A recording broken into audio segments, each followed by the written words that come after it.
Good day everyone and welcome back to data analysis with Power BI. Today as we move forward with the visuals we started with the last time, what we'll do today is that firstly I want to select this visual, then I want to add a label to this side which says percentage. What I just have to do is that I select it, that is my y-axis. You select your y-axis from your visualization pane and make sure format text is selected. Now the next thing you want to do is check, make sure this is not off, make sure it is on.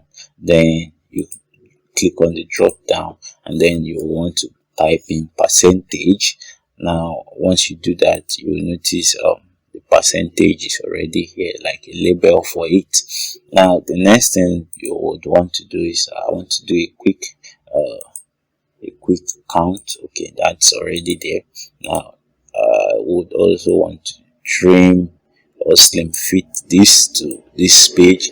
Now the next thing I want to do is that possibly I want to see how I can create the next visual, which is if we come back to our reference work, you will notice that the next one here is the employment type.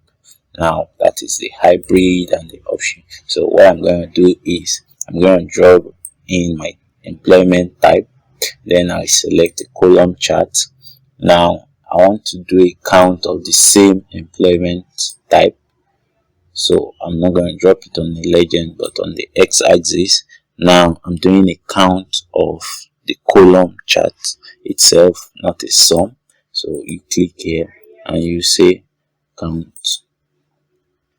Now this is a count of the different column itself.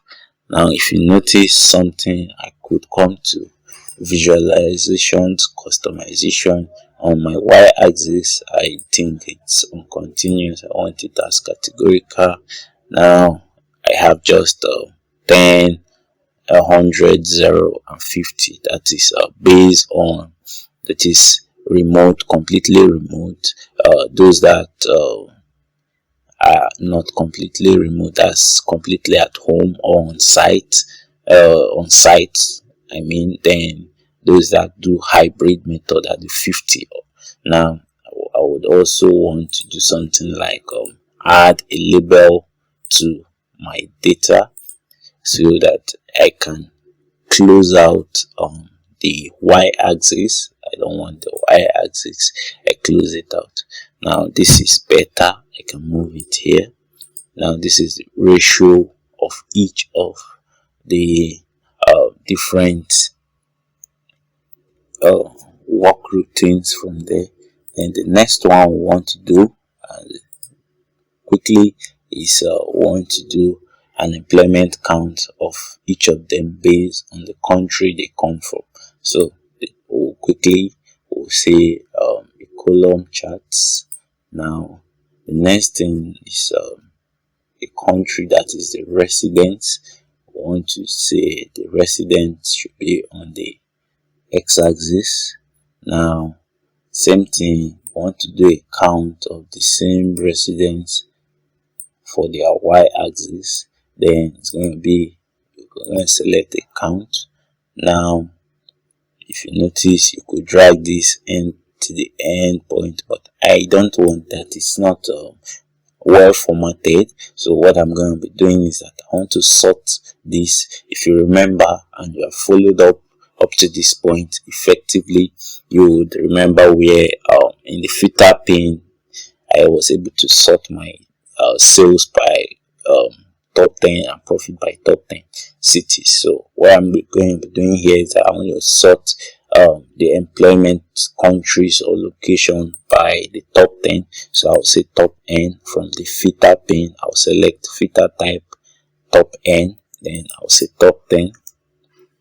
Now I'm going to be dragging in the filter, dragging in employment residence, and then do a quick count of that, then apply filter.